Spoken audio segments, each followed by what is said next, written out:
everybody, welcome back.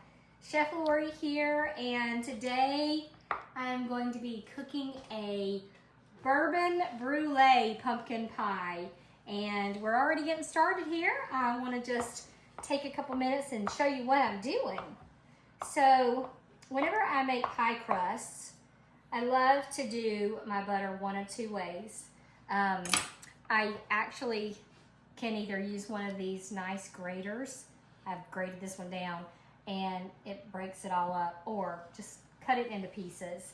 And I love using, hang on a second, I need a paper towel. All of the butter is all stuck to my hands. So there are many different ways to make crust. This is what I find is the easiest. I love using a food processor. This little NutriBullet processor, I love it. It's a 7-cup. It's perfect for what I'm doing these days. We're basically empty nesters. We just have, one of our children living here now. And so for me, I'm not having to make for a big family. You might need something bigger if you have a bigger family. This works really well for me.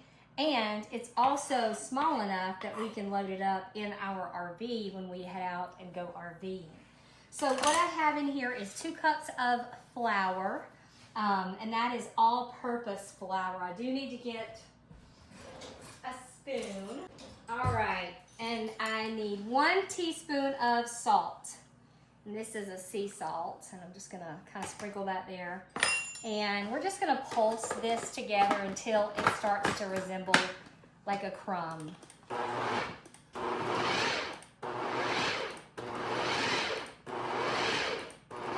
I love making pie crust. It's really easy. Everybody's so afraid. I mean, at the end of the day, if it's not as flaky as you like, just be proud that you made your own crust.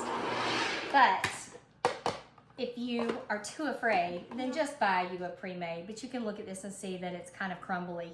And we love it that way. At this point, that's where we want it to be. Well, sometimes when you take them off and it's full, it's hard to see what you got going on. Okay, in this little bowl, what I have is a 1/4 cup of really cold water. In fact, it even has some ice in it. I'm going to crack 1 egg, and I need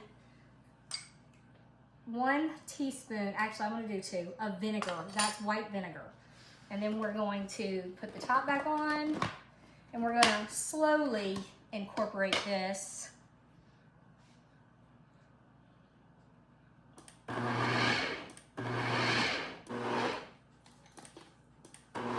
Believe me, those little ice chunks will just go right away once it hits the flour. And you can see it starting to pull away. Gonna give it a few more mixes till you don't see that dry flour anymore. All right, so you see no more dried flour there. So that means that everything is mixed up. Just gonna take a sip of my coffee. If you haven't seen the video about the coffee, I'll have to put a link. You gotta see the new coffee maker I got, and it just makes amazing coffees. Sorry, I got to where I needed a coffee break right now. So, now what we're gonna do is we're gonna pull this out. Oops, sorry. Makes it easier to just pull everything out. Be careful when removing the dough from the blades. That would be probably the most important thing I would say for people who are new to using your processor. Don't worry about all the little things that are left. Now, if you get up close, you can see that there are little chunks of butter still in here. You can see that butter in there. We do not want that butter to melt in. We want those chunks. That's why this is going to be such a flaky crust. So what I'm doing now is I'm just going to take it and I'm going to pop it in the refrigerator. I'm going to roll it, pat it out a little bit. We'll pop this in the refrigerator for about 20 minutes just to firm it up just a tad, and then we're going to roll it out, put it in our pie plate, and we're going to blind bake it a little bit, which that means it's going to get a little bit of a pre-bake before we add our pumpkin filling to it. So for the filling of our bourbon brulee pumpkin pie, We're gonna first get started with 3/4 of a cup of maple syrup. Now this is pure maple syrup. This is not Aunt Jemima or the cheap brand. And I actually went with a really nice brand that I've come to love called Crown. And this actually is bourbon barrel aged. So we already have a start on that flavor combo. And we're gonna take this and we're gonna pop it on the stove right here. And I'm just gonna kind of reduce it down a little bit. Also, I have 2 tablespoons of bourbon. I'm gonna go ahead and add that in here because we don't want an alcohol note at all. We just want that flavor note in there. So we're just gonna kind of mix this together and give it just a few minutes to kind of simmer and reduce. While that's reducing, over here in this bowl, we're gonna get started with 3 eggs. I usually have a trash bowl beside me. I don't know what I was thinking, but it's fine. Not much trash here at the moment. We're gonna go ahead and put in a 15-ounce can of pumpkin. If you make your own pumpkin like we normally do, I didn't this year, but we usually go through and roast our own pumpkins and make our own puree. Gonna add a 1/4 cup of sour cream. Now, you're not gonna be using any sugar in this because the maple syrup is going to be your sweetener. To this, I'm also going to add a teaspoon of salt. Now, this is not kosher salt. This is the regular fine salt. It is sea salt. I usually try to use decent salts. We're going to add a teaspoon of cinnamon to this. We'll go in. See, that was a little more, a little extra cinnamon never hurt anybody. All right, so we're also doing cardamom. And this one is going to be, we're gonna do cardamom, nutmeg, ginger. We're gonna do a 1/4 teaspoon of these. So a 1/4 teaspoon of cardamom, 1/4 teaspoon of ginger. The allspice, because it's pretty rich, we're only gonna do 1/8 of a teaspoon of that one. And then the nutmeg is going to be a 1/4 as well, but I just kind of eyeball it because I don't generally use nutmeg that is already ground. This is so much better in terms of flavor. It has such nice citrus notes to it. So that's probably about a 1/4 of a teaspoon there. I'm gonna get the whisk out now. I'm just gonna whisk all this together. Make sure it's nice and combined. Now, remember, this has no sweetener in it, so if you taste right now, it's not gonna taste very good. Also, now I'm going to add a teaspoon of vanilla. I'll put that in there for now. All right. And let me check my maple syrup. Still working, but we're gonna give it about 5 more minutes.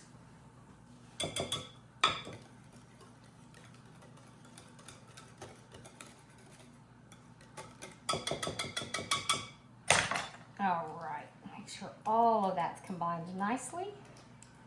And we're just gonna set that aside while we wait for this. I'm gonna put my little spice jars back together again.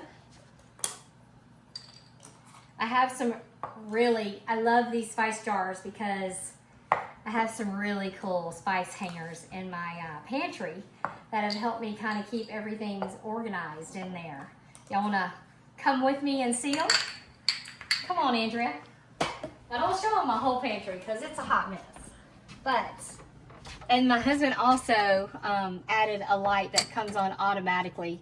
Now, something was out of place, but look, we even try to keep things organized, but life happens. Look, we're missing a lid. That's kids helping you with everything. But yeah, so I love these things right here. And what I learned is it comes with an erasable marker. So now I have bought a permanent acrylic marker. So I'm going to go back and when I have some time and go through and redo all of those. But this has been one of my favorite things, and I just love it. It helps me keep all my spices organized. Alrighty. So it is definitely boiling. We're gonna let it come down just a touch. I don't want to burn my board here, so just gonna sit that down. I don't know how well you can see it. We're not trying to make hard candy here. What we're doing is we just reduce that so it's a little bit thicker. And now I'm gonna take 1 cup. I love these little Trader Joe's containers of cream because I don't have to refrigerate them. I can take them anywhere. And usually most recipes call for a cup. I just open one up and there you have it. So what I'm doing now is I'm adding that cream because it goes in here, but it also is cooling down the sugar. Our goal is not to cook those eggs.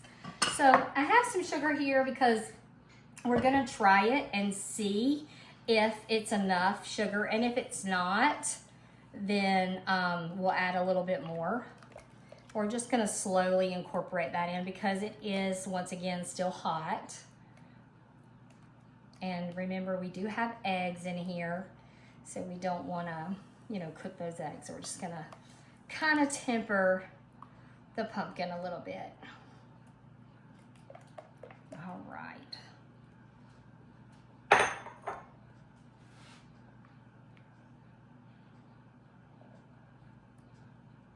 I'm just gonna taste it. I think it's delicious. If you wanted to add a little bit more sugar, I would say maybe, 2 or 3 tablespoons.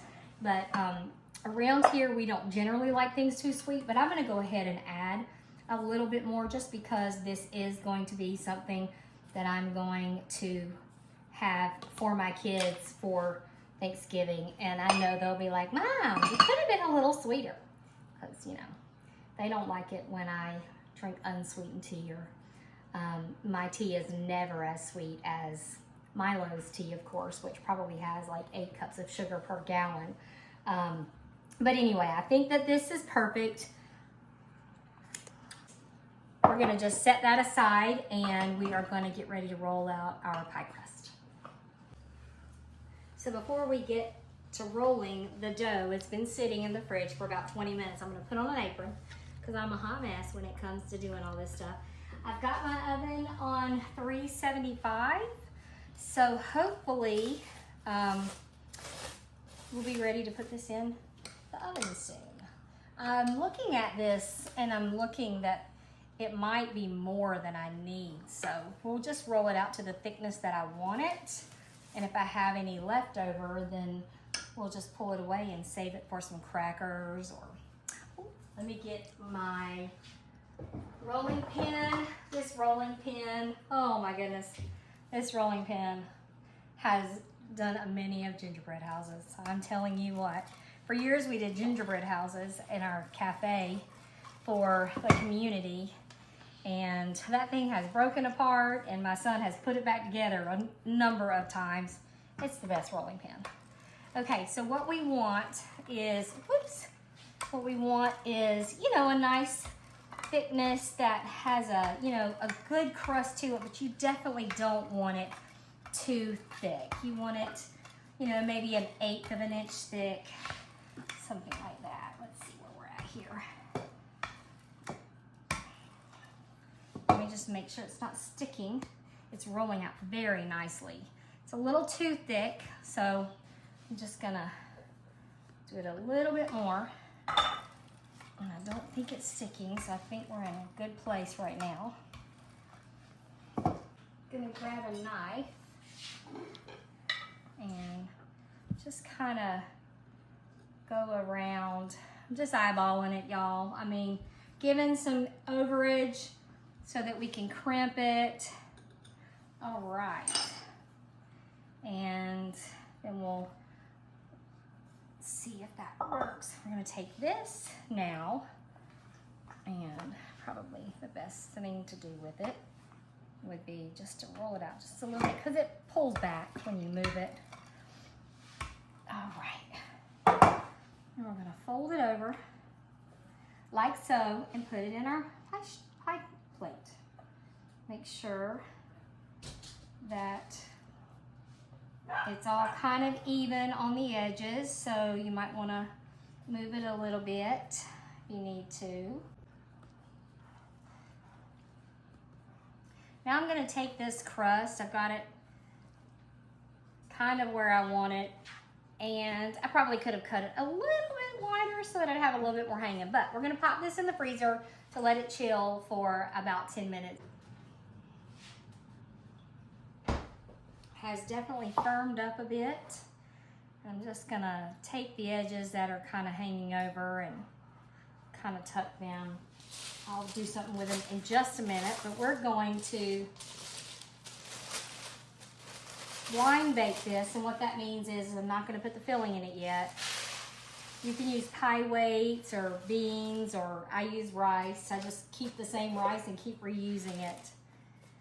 And it's going to kind of, like I said, I think really and truly I'm not really concerned with making these edges like fancy and all of that right now. They'll look beautiful in the end. So I'm going to go ahead and pop it in. And we're going to bake that for 15 minutes without anything in it except for the pie weights.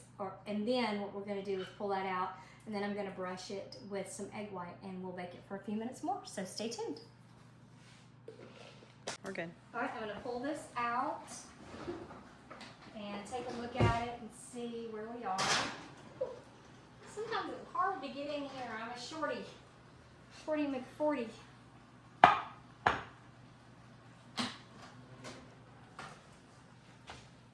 I would prefer to have pie weights, but I just haven't ever bought any. So every time I think about it, I'm, just not thinking in a place that I can do it. So now what we're going to do is I'm going to still continue to blind bake this a little bit more, but I am going to, at the bottom of this, brush it with egg white. And this will kind of create a barrier so that the bottom of my crust, when I put that wet in, will not get soggy. So this is kind of making like a glaze that's going to harden in there this time around. Pull this out. All right. Just going to let it cool about 2 or 3 minutes, cool enough to then go ahead and we're going to put the filling in it, pop it back into the oven, and let it cook for about 45 to 50 minutes until it is just slightly jiggly and set. All right, so we just let this cool. I don't know if you can see it. There's a faint shine over this from the egg wash that once we cooked it, it kind of created like a leak barrier so that this particular filling, being that it's wet, will make this soggy before it's done. So we're gonna hope for the best, hope that it doesn't get soggy. Usually that works very well. And we're gonna pour the filling in. And I went ahead and put the pie pan, I'm not gonna fill it any fuller than that. I have a little left, but there's an area of my crust that kind of sunk in, so I don't want to overfill it and it spill down there. I put the pie pan in the sheet pan so that now I can carry this more easily because this is still very hot. And we're gonna go ahead and slide this in the oven very carefully, not just spill. I'm actually going to reduce. I started off at 375. I'm gonna reduce it now. I did 375 for the crust. I'm gonna turn it down to 350 now for the pie to bake. So I let our pumpkin pie sit in the refrigerator overnight till it is nice and set. You can see that it did crack a little. I'm not really concerned about that because I'm getting ready to brûlée it. So before I added the sugar, I dabbed it with a paper towel on the top to make sure there were no water beads. You want it to be nice and dry. I added 3 tablespoons of sugar, and as you can see, I'm using a flamethrower. It's what I had on hand, but it will get the job done. The key is you want to torch the sugar until it's nice and caramelized and has a nice crispy crunch. While this is cooling, I'm now going to make a vanilla bourbon whipped cream. So we're not going to do a real firm, we're just going to kind of do a soft and silky whipped cream, but I am going to be using some vanilla, about a teaspoon of vanilla, and I have about a tablespoon of bourbon in here. Just so you know, right now all vanillas aren't made equal. I mean, we all know that there's extracts, but there's also what they're calling baking vanilla, where it's vanilla extract mixed with glycerin and things like that. Depending on what you're wanting to use your vanilla for, make sure you always have the real vanilla extract on hand. Now, this baking vanilla does have that stuff that I mentioned, but it does have some vanilla extract in it. It does say that it's extra rich.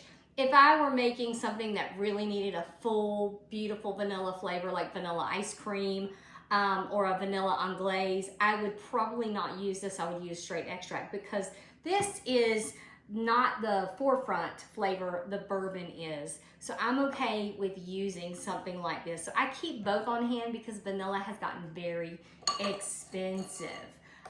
Also, this is heavy whipping cream. I have 1 cup of heavy whipping cream, and I'm gonna use 1/8 of a cup of sugar. And I'm going to just whip this a little bit until it starts to firm up a little bit, and then I will add this. I will not add the bourbon and the vanilla until this has become a little more firm.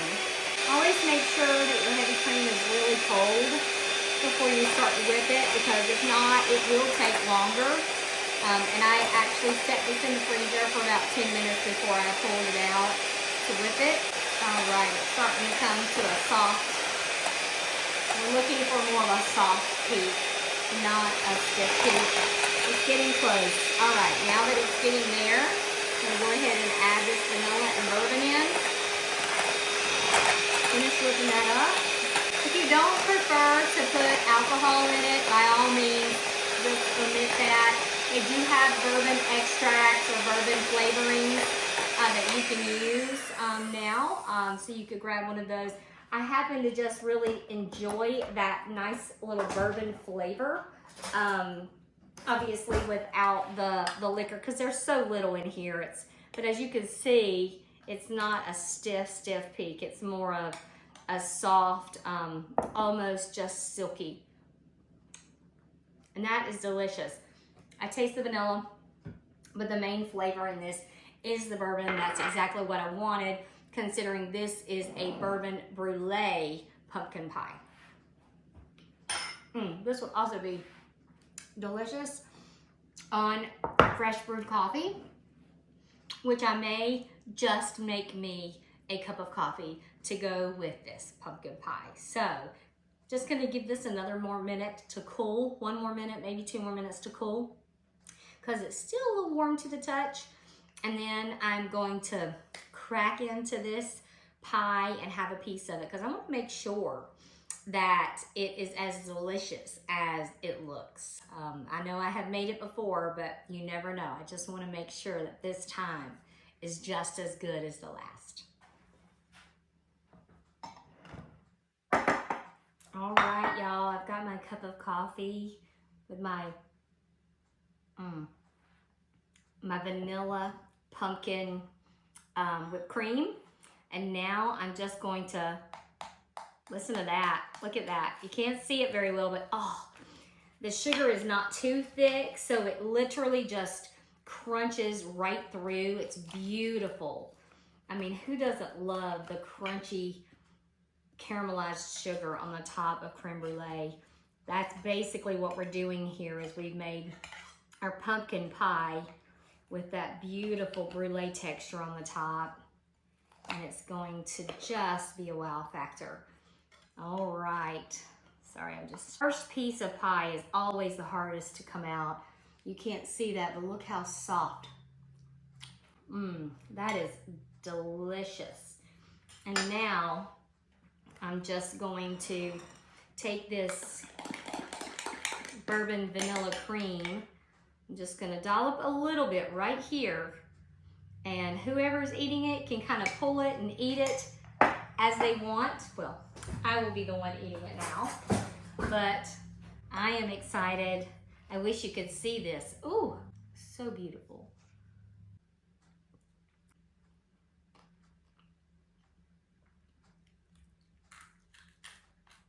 Mm. Oh, so good. Hey, don't forget, subscribe, like, follow us, and tell all your friends about us. We have a lot more to come through this holiday season. Thank you so much for joining us.